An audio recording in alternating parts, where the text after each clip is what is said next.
नमस्कार। आज हम भारतीय संविधान के एक बहुत ही दिलचस्प हिस्से पर बात करने वाले हैं, मौलिक कर्तव्य, जिन्हें हम फंडामेंटल ड्यूटीज भी कहते हैं। हमारे पास जो स्रोत है वो हमें इनकी पूरी कहानी बताएंगे कि ये आखिर हैं क्या, संविधान में ये आए कैसे और आज इनकी क्या अहमियत है, इस पर एक गहरी नज़र डालेंगे। हाँ, और ये कहानी शुरू से ही काफी रोचक है। बिल्कुल। जब 1950 में हमारा संविधान लागू हुआ तो उसमें नागरिकों के लिए अधिकार तो थे, है ना, फंडामेंटल राइट्स की पूरी लिस्ट। जी हाँ, और सरकार के लिए डायरेक्टिव प्रिंसिपल्स भी थे। हाँ, राज्य के नीति निर्देशक तत्व जो सरकार को गाइड करते हैं। पर नागरिकों के कर्तव्यों का कोई जिक्र नहीं था, मतलब शुरुआत में थे ही नहीं। हाँ, यही तो बात है। इन्हें तो बाद में जोड़ा गया 1976 में। बिल्कुल, और ये जो विचार था कि नागरिकों के कर्तव्य भी होने चाहिए संविधान में, ये असल में उस वक्त के सोवियत संघ माने यूएसएसआर उनके संविधान से प्रेरित था। अच्छा। हाँ, आप अगर देखें तो दुनिया के ज्यादातर बड़े लोकतांत्रिक देश जैसे America, Canada, France, Germany, Australia, उनके संविधान में नागरिकों के कर्तव्यों की कोई अलग से लिस्ट नहीं है। शायद जापान ही एक बड़ा लोकतांत्रिक देश है जहां ऐसा कुछ मिलता है। तो ये फर्क क्यों? मतलब समाजवादी देशों में ऐसा क्या था? हाँ, देखिए, जो समाजवादी देश थे जैसे पूर्व यूएसएसआर, वो हमेशा से नागरिकों के अधिकार और कर्तव्य दोनों को बराबर का महत्व देते आए थे। उनके संविधान में तो साफ साफ लिखा भी था कि भाई नागरिक अपने अधिकारों और आज़ादी का इस्तेमाल तभी सही से कर सकते हैं जब वो अपने कर्तव्यों और जिम्मेदारियों को भी समझें और निभाएं। मतलब दोनों जुड़े हुए हैं। अच्छा, तो फिर भारत में ये कैसे आए? आपने 1976 का जिक्र किया, उस वक्त तो देश में आपातकाल लगा हुआ था। हाँ बिल्कुल, स्रोत यही बताते हैं कि इसकी जड़ें 1975-77 के आपातकाल से ही जुड़ी हैं। 1976 में तत्कालीन कांग्रेस सरकार ने सरदार स्वर्ण सिंह की अध्यक्षता में एक समिति बनाई थी। जी, इसी समिति का काम था मौलिक कर्तव्यों पर सिफारिशें देना। और उन्होंने क्या कहा? समिति का मानना था कि संविधान में मौलिक कर्तव्यों का एक अलग चैप्टर होना चाहिए, एक अलग अध्याय।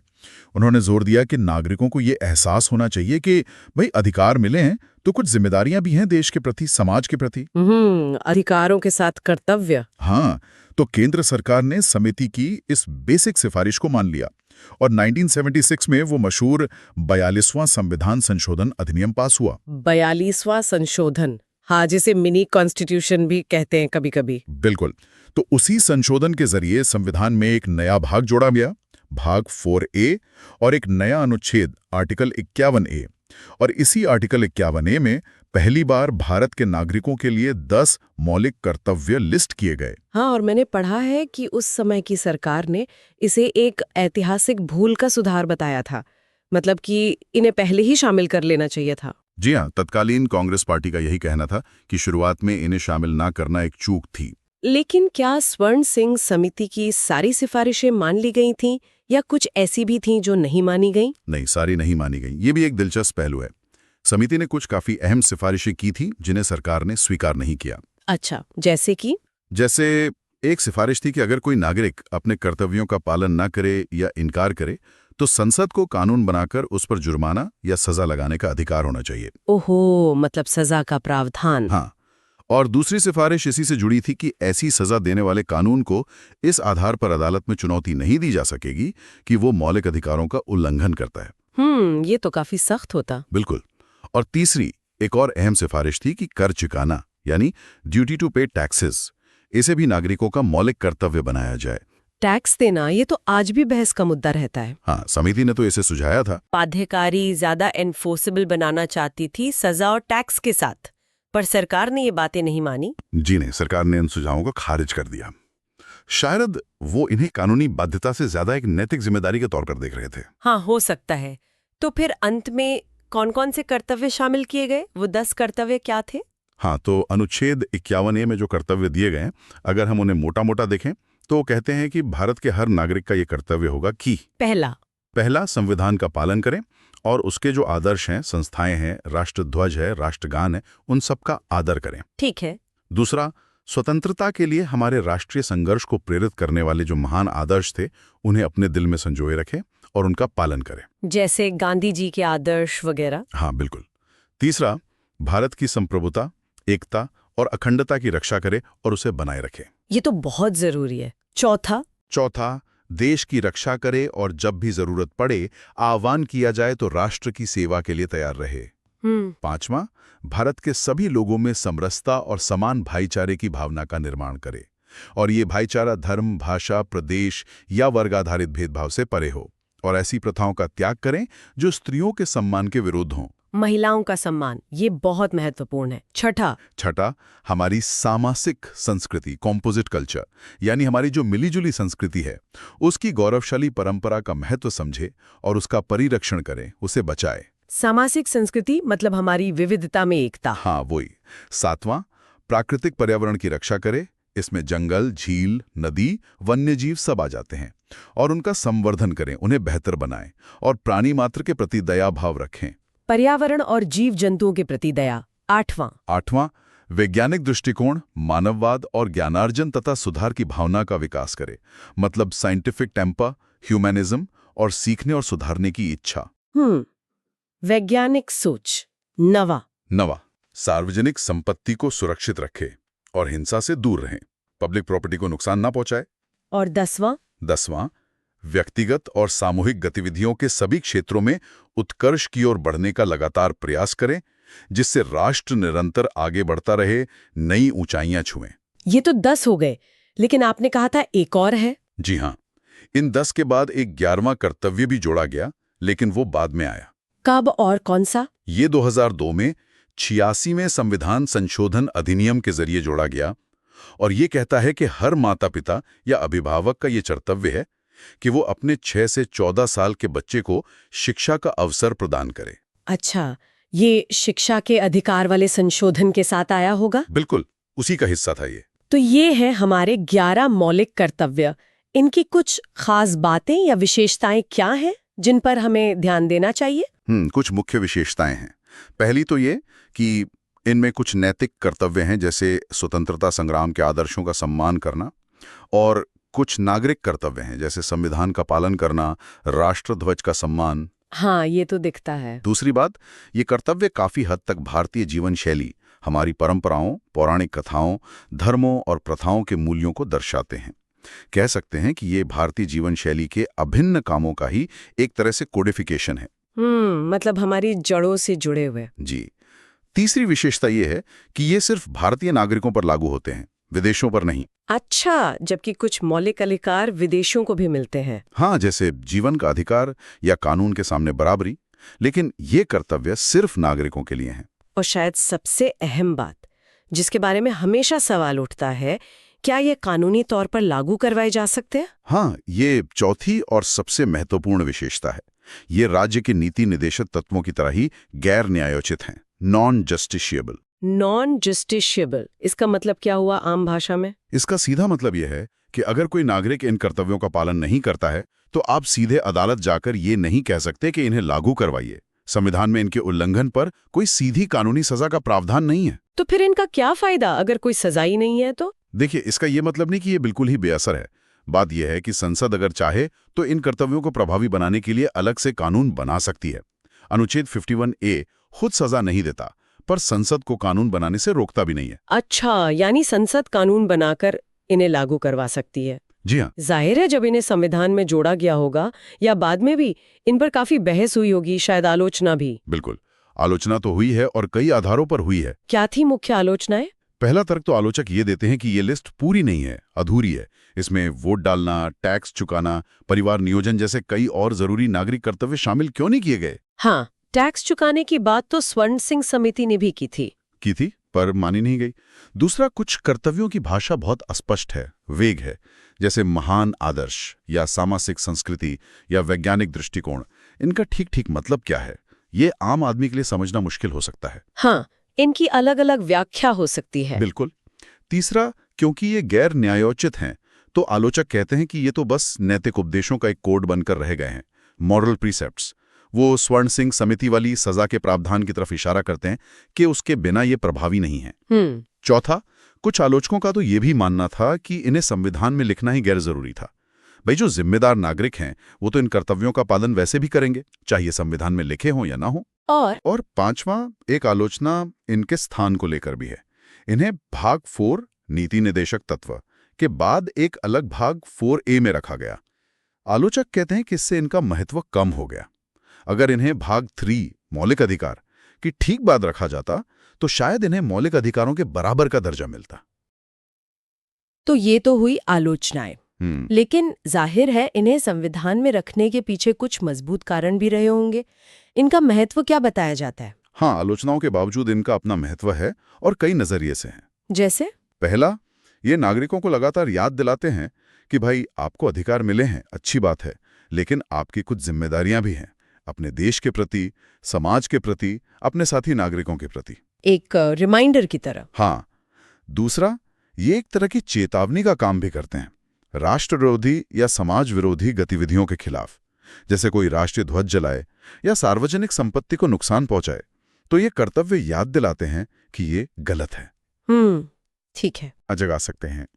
ये इस बात पर जोर देते हैं कि नागरिक सिर्फ तमाशा देखने वाले नहीं हैं, बल्कि राष्ट्र निर्माण में सक्रिय भागीदार हैं। सक्रिय भागीदारी। चौथा महत्व अदालतों के लिए है। ये अदालतों की मदद कर सकते हैं जब वो किसी कानून की संवैधानिकता की जांच कर रही हों। वो कैसे? 1992 में सुप्रीम कोर्ट ने एक बहुत महत्वपूर्ण बात कही थी। उन्होंने कहा कि अगर कोई अदालत पाती है कि कोई कानून किसी मौलिक कर्तव्य को प्रभावी बनाने के लिए बनाया गया है, तो अदालत उस कानून को अनुच्छेद 14 समानता का अधिकार या अनुच्छेद 19 स्वतंत्रता का अधिकार के संदर्भ में उचित मान सकती है। अच्छा। हाँ, और इस तरह वो उस कानून को असंवैधानिक होने से बचा सकती है। तो ये अप्रत्यक्ष रूप से कानूनों को बचाने में मदद कर सकते हैं। ये तो काफी अहम बात है। और पांचवा महत्व वही है जिसकी हमने पहले बात की कि ये कानून द्वारा प्रवर्तनीय है, एनफोर्सेबल बाय लॉ। हाँ। संसद को अधिकार है कि वो किसी भी कर्तव्य को लागू करवाने के लिए या उसका उल्लंघन करने पर सजा देने के लिए कानून बना सकती है।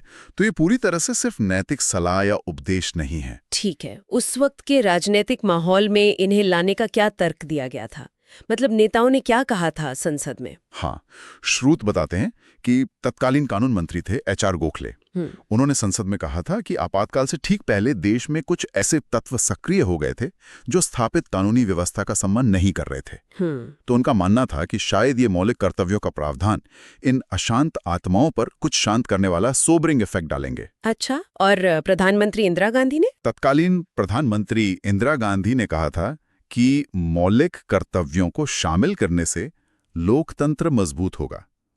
उनका तर्क ये था कि इनका मकसद अधिकारों को दबाना नहीं है, बल्कि लोगों को उनके कर्तव्यों के प्रति भी उतना ही जागरूक बनाना है जितना वो अपने अधिकारों के प्रति हैं, ताकि एक संतुलन बने। हाँ, एक लोकतांत्रिक संतुलन स्थापित हो। तो ये तो हुई सरकार की बात।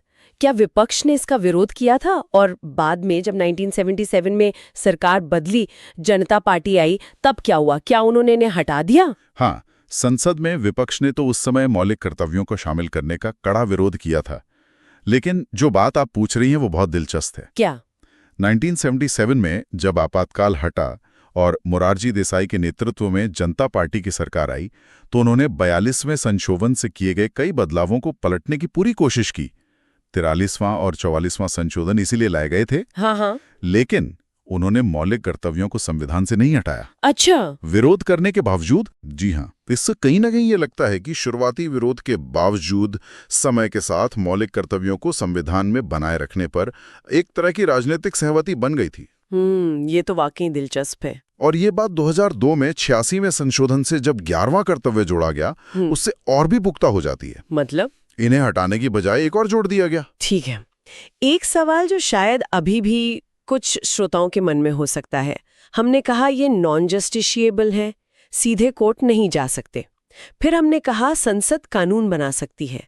तो क्या असल में ऐसे कोई कानून है जो इन कर्तव्यों को लागू करने में मदद करते हैं? हाँ, ये बहुत ही प्रैक्टिकल सवाल है और इसका जवाब हमें 1999 में बनी वर्मा समिति की रिपोर्ट से मिलता है। वर्मा समिति? जी, जस्टिस JS वर्मा की अध्यक्षता में ये समिति बनी थी और इसका काम ही ये देखना था कि नागरिकों के मौलिक कर्तव्यों को लागू करने के लिए क्या कानूनी प्रावधान पहले से मौजूद हैं या नहीं। और समिति ने क्या पाया? समिति ने पाया कि हाँ, कई मौलिक कर्तव्यों के पीछे मौजूदा कानूनों का सहारा है। भले ही अनुच्छेद 51(1) खुद सजा ना दे, पर कई दूसरे कानून हैं जो इन कर्तव्यों की भावना को लागू करते हैं। अच्छा, कुछ उदाहरण दे सकते हैं? हाँ, समिति ने कई उदाहरण दिए। जैसे पहला कर्तव्य है संविधान, राष्ट्रध्वज, राष्ट्रगान का आदर करना। इसके लिए राष्ट्रीय गौरव अपमान निवारण अधिनियम 1971, prevention of insults to national honour act 1971 है, जो इनके अनादर को रोकता है। 5वां कर्तव्य है भाईचारा बढ़ाना और धर्म, भाषा आदि के आधार पर भेदभाव ना करना। इसके लिए भारतीय दंड संहिता आईपीसी में कई धाराएं हैं और नागरिक अधिकार संरक्षण अधिनियम 1955 protection of civil rights act 1955 भी है, जो जाति धर्म से जुड़े अपराधों पर सजा देता है। तीसरा कर्तव्य है देश की एकता और अखंडता की रक्षा करना। इसके लिए आईपीसी में प्रावधान है जो राष्ट्रीय एकता को नुकसान पहुंचाने वाले बयानों को अपराध मानते हैं। यूएपीए जैसा कानून भी है। 7वां कर्तव्य है पर्यावरण की रक्षा। इसके लिए वन्य जीव संरक्षण अधिनियम 1972 और वन संरक्षण अधिनियम 1980 जैसे कानून हैं। और महिलाओं के सम्मान वाला पहलू। हाँ, उसके लिए भी आईपीसी में और दूसरे कानूनों में प्रावधान है जो महिलाओं के प्रति अपमानजनक व्यवहार या अपराधों पर रोक लगाते हैं। इसी तरह लोक प्रतिनिधित्व अधिनियम representation of the people act 1951 में भी प्रावधान है जो चुनाव में धर्म, जाति, भाषा के आधार पर नफरत फैलाने को भ्रष्ट आचरण मानते हैं। तो इसका मतलब ये हुआ कि भले ही मौलिक कर्तव्य खुद सीधे कोर्ट में लागू न हो, लेकिन हमारे कानूनी सिस्टम में कई ऐसे रास्ते पहले से मौजूद हैं जो इन कर्तव्यों में छिपी जिम्मेदारियों को लागू करवाते हैं। बिल्कुल सही। वर्मा समिति ने यही दिखाया कि ये कर्तव्य सिर्फ हवा में नहीं है, इनके पीछे काफी हद तक कानूनी ढांचा भी है। तो कुल मिलाकर देखें तो मौलिक कर्तव्य भारतीय संविधान की यात्रा का एक काफी पेचीदा लेकिन बहुत अहम अध्याय है। हाँ, ये मूल संविधान का हिस्सा नहीं थे, यूएसएसआर से प्रेरित होकर आए, आपातकाल के साये में जुड़े, कुछ विवाद भी हुए, जी।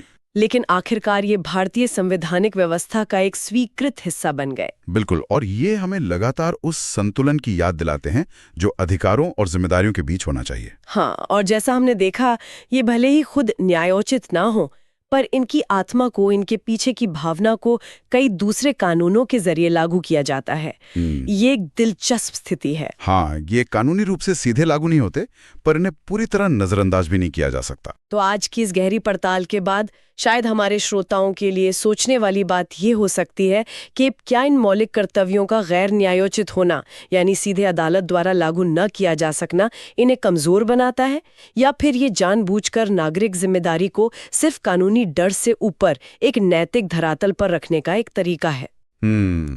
ये एक अच्छा सवाल है। और क्या भविष्य में, जैसा स्वर्ण सिंह समिति ने सुझाया था, जैसे कर चुकाने का कर्तव्य, क्या ऐसे और कर्तव्यों को संविधान में जोड़ने पर विचार होना चाहिए? इस पर सोचिएगा जरूर।